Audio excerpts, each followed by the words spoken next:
I never thought I'd be the guy writing something like this, but here I am. My name's Mike, and I want to tell you about what happened with my wife, Lisa, and my best friend, Jake. It's a long, messy story, but I guess I need to get it out. Maybe someone will read this and tell me if I'm crazy or just plain stupid. So a few months ago, things started feeling off. We'd been together for 8 years, married for 5. We had our ups and downs, sure, but I thought I knew her. Lisa's always been sort of a bitchy kind of girl. She can be sweet, but mostly she's manipulative and selfish. She likes to lie a lot, especially when it suits her. Early on, I noticed she was acting weird, sneaking around her phone, hiding stuff. She'd get defensive if I asked who she was texting. Honestly, I just brushed it off, thinking maybe she was stressed or just being paranoid. Then I got sick. It all happened so fast. One day I was fine, and the next I was diagnosed with cancer. It hit me hard. I had to go through chemo, surgeries, the whole 9 yards. My world basically turned upside down. I was too weak to do much, and most of the time all I wanted was to sleep or just lie there and not think about how my body was failing me. Lisa was supposed to be my rock, but even then I started noticing she was distant, less affectionate, more irritated when I needed her. She'd snap at me if I asked about dinner or if I needed help with anything. I chalked it up to stress. Maybe she was overwhelmed, or maybe I was just imagining things. But then things started to get weirder. One day I was lying in bed, exhausted after a chemo session, and I saw her phone on the bedside table. I wasn't trying to snoop, but I was so damn tired that I just looked. And there it was, text from Jake, my best friend, simple stuff, nothing explicit, but enough to raise my eyebrows. They were texting about meeting up, saying things like, "Can't wait to see you tonight, and don't forget the plan."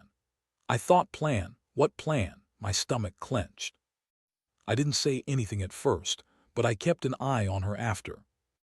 That, she'd get weird whenever her phone buzzed, always hiding it quickly. I even caught her deleting messages once, a quick swipe and a nervous glance. I should have known something was up then, but I was too damn sick to care much. What was I going to do? Fight her? Confront her? I was mostly just trying to survive. Still, the suspicion grew. I'd see her sneaking out late at night, leaving her phone behind, and I knew she'd been lying. I just didn't have the strength to confront her then. Instead, I kept quiet, thinking maybe I was just paranoid. But then one day I came home early from a doctor's appointment. I wasn't feeling well, but I forced myself to get out of bed. As I was walking into the house, I heard noise from the bedroom. Something sounded off, like muffled voices and rustling. My heart started pounding. I paused outside the door, trying to listen. Then I overheard Lisa's voice, sharp, irritated, and really close to the door. I couldn't hear everything, but I caught enough. She was talking to someone, and it definitely wasn't me. I heard her say, "No, it's perfect, just like I planned." And there was a laugh. That's when I knew I'd been right all along. My wife was cheating on me with my best friend. That moment hit me like a punch to the gut. I felt this rush of shock, then pure anger. How could she do this? How could she do this to me while I was fighting for my life? I wanted to break down, but I was too furious. I quietly backed out, went into the living room, and just sat there, staring at the wall. My mind was racing. How long had they been planning this? Did Jake know about my illness? Was this all some sick game to them? I didn't even know what to feel anymore. All I know is I had to figure out what to do next. After I heard what I did, I knew there was no way I could just pretend everything was fine. My mind was spinning. Part of me wanted to scream, part of me wanted to cry, and another part just wanted to get out of there and never look back. But I couldn't move. I was frozen, sitting on the couch, staring at the wall, trying to process how my wife and my best friend could betray me like that, especially when I was at my lowest. It felt like my world was collapsing and I had no one left to trust. The next few hours were the worst. I didn't sleep, didn't eat. I just kept going over everything I overheard, wondering how long this had been going on. How could Lisa be so cold and selfish? She always said she loved me, but her actions said otherwise. And Jake, my supposed best friend, how could he do this to me? We'd been through so much together, shared everything. And now I find out he's been secretly betraying me, planning some sick affair with my wife behind my back. I needed to confront her, but I didn't want to do it right away. I wasn't ready. Instead, I spent the night digging through her phone, emails, even her social media. I found more damn proof, flirty messages, late-night texts, pictures of her and Jake together, smiling and holding hands. They'd been sneaking around for months. Months. I felt sick. The betrayal was so deep, I didn't even know who she was anymore. How did I miss all the signs? How did I let it get this far? When morning came, I finally confronted her.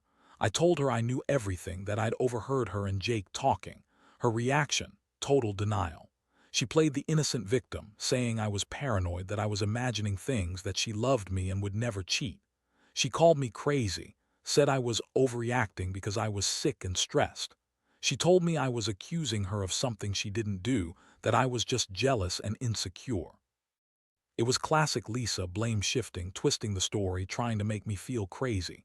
She kept saying, "You're just imagining things, Mike. You have no proof. You're being paranoid because you're sick. I would never do that to you. Jake's just a friend. You're overreacting, honey." But I wasn't stupid. I knew better. I looked her in the eyes and told her that I had proof, screenshots, messages, everything. Her face flickered for a second like she was caught off guard, but then she got mad. That's when the bitchy side of her came out. She spat.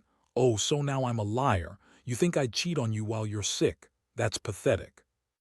You're just jealous because Jake and I have some connection. Maybe you're the one who's insecure. Maybe you're just too weak to handle the truth." I was furious. I wanted to scream at her, to shake her, but I just stood there feeling numb. How can someone be so selfish, so cold? She was trying to turn it around on me, make me doubt my own suspicions. But I knew the truth. I saw what I saw. I heard what I heard. No way in hell was I going to let her gaslight me into believing I was crazy. That day, after she kept spinning her lies, I decided I couldn't stay there anymore. I packed a bag, told her I needed space, and left. I didn't even tell her where I was going. I just needed to get out. I felt broken, furious, confused, everything all at once. I couldn't believe I'd been so blind, so trusting, only to get punched in the gut like this. Honestly, I don't know what I expected after that. Part of me wanted to confront Jake next, to get some answers, or maybe just yell at him for being so damn disloyal. The other part just wanted to disappear and forget the whole mess. But I knew one thing: I had to stay strong even if I felt like crumbling inside. The worst part is, I still don't know how to trust anyone anymore. How do you rebuild that after something like this? The days that followed were a blur. Every time I closed my eyes, I saw her face, her sneers, her lies, her bullshit excuses. I kept asking myself how I missed all the signs. I was sick, sure, but I still thought I knew her. Turns out I was just a fool to think she cared. While I was fighting for my life, she was out planning her little affair with Jake, all behind my back. I felt so stupid, so betrayed, I wanted to scream. But mostly I just felt numb, like I'd been punched so hard in the gut I couldn't breathe. I spent my time trying to sort out how I was going to deal with this mess.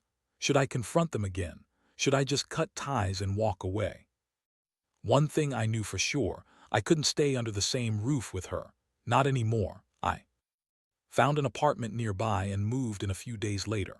It wasn't much, but it was enough to get some space from her and clear my head. The pain was raw, but I knew I had to figure out what I was going to do about my marriage, or whatever it was left of it. Meanwhile, Lisa kept pushing her version of the story. She kept calling me, texting, trying to guilt me into coming back. She'd say things like, "You're overreacting, Mike," or "I love you, I swear, I never meant to hurt you." But I could hear the bullshit in her voice. She was trying to spin her lies, make me doubt myself. That bitch had always been good at twisting things to her advantage. She's the kind of woman who'd lie through her teeth and then smile like she just won some game. Jake, too, was a no-show. I didn't hear from him at all. Honestly, I didn't care anymore. I knew he was in on it, and I didn't want anything to do with him. Still, I kept getting flashes of the moments I saw them together, the secret meetings, the late-night texts. It all played on repeat in my mind. I started to wonder how deep this betrayal went, how many other lies I'd missed, how many other times they'd been sneaking around behind my back. It was a weight I couldn't shake. One night, I decided I needed answers.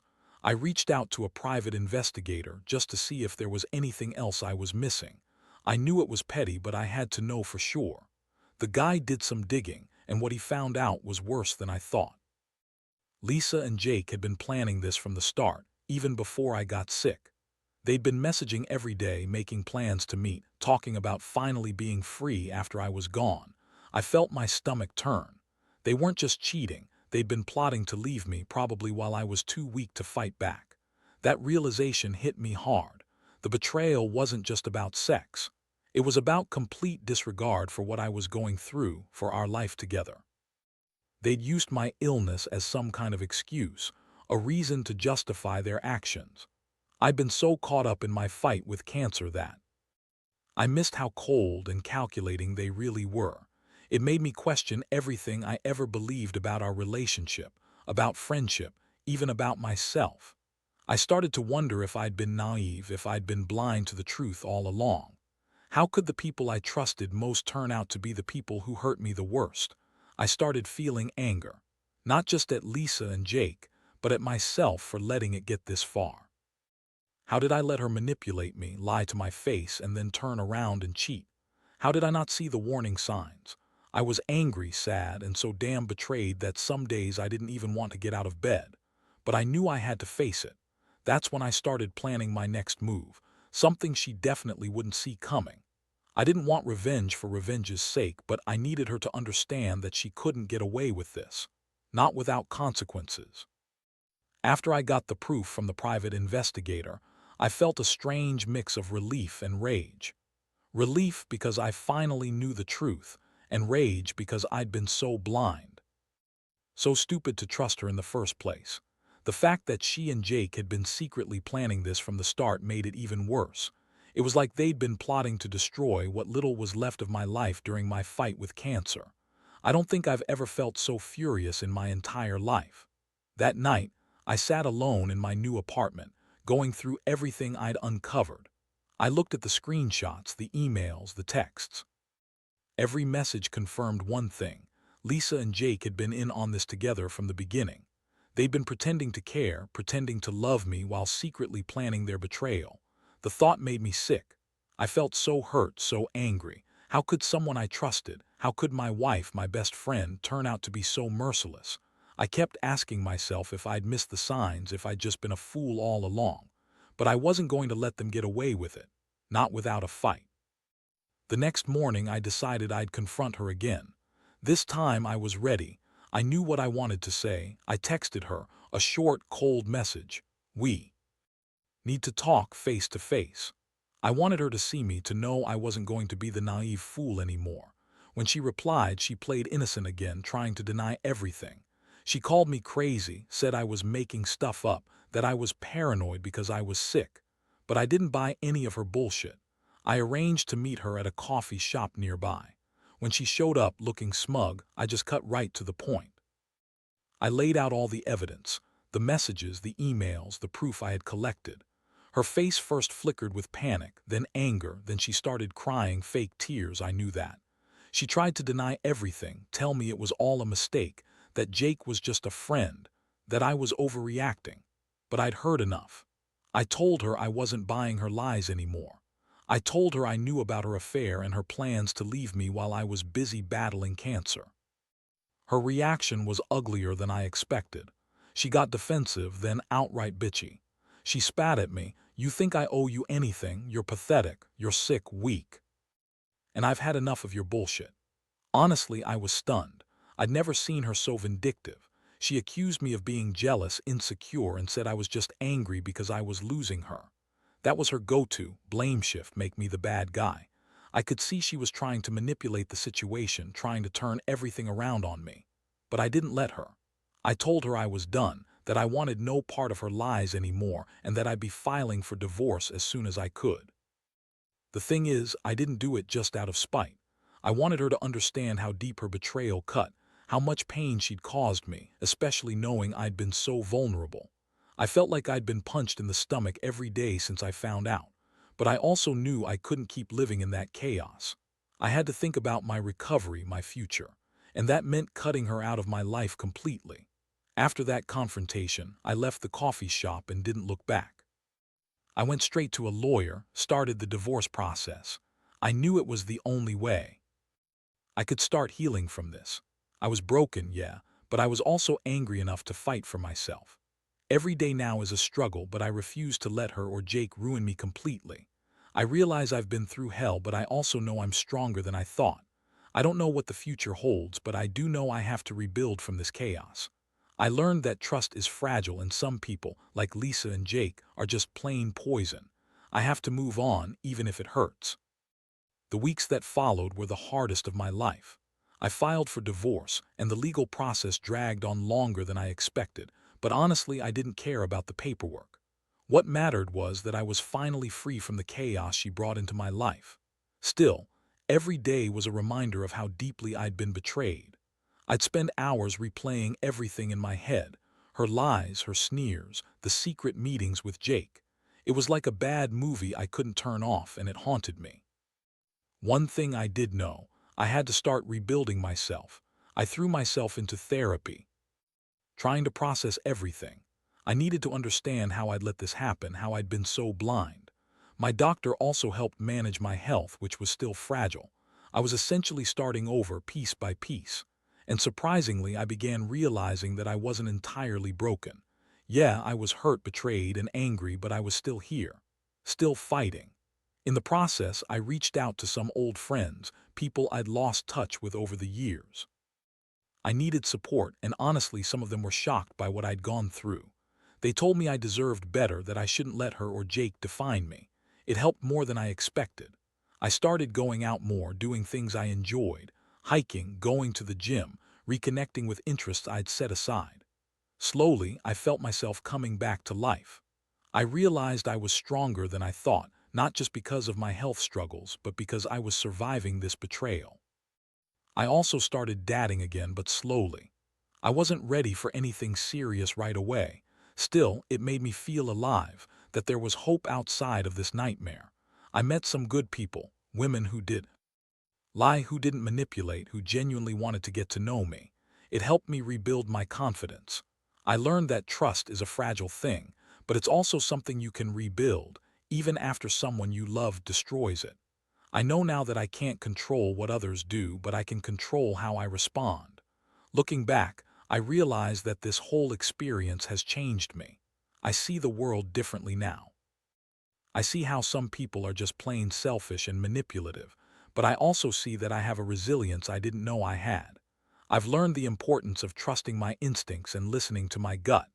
I've learned that some betrayals cut so deep, but they also teach you who you really are, someone capable of surviving even the worst storms.